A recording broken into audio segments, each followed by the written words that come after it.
Hey, this is RajivKumarLuv, the life skills coach, welcoming you to this video. In this video, I want to give you some tips on how to read effectively. Read a book once for pleasure. Then as soon as you finish reading, go back to page 1 and start reading it again.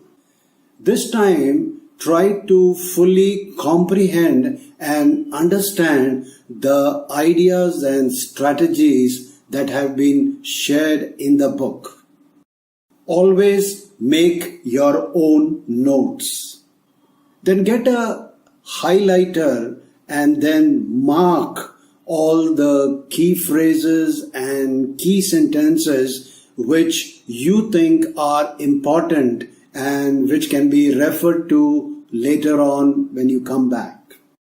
Think of reading as a project.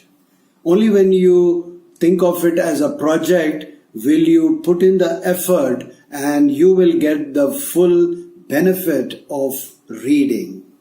I hope you found the tips useful. Yes, then please share it, like it, comment on it, and most important, subscribe to my YouTube channel to keep getting cool videos like this.